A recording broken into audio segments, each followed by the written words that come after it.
Diktat: Der Start eines Flugzeugs. Bevor ein Flugzeug starten kann, überprüft der Pilot alle wichtigen Systeme.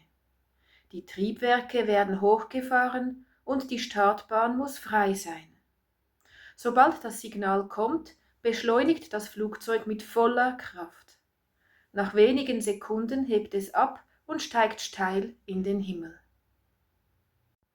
Den Text findest du unten in der Videobeschreibung.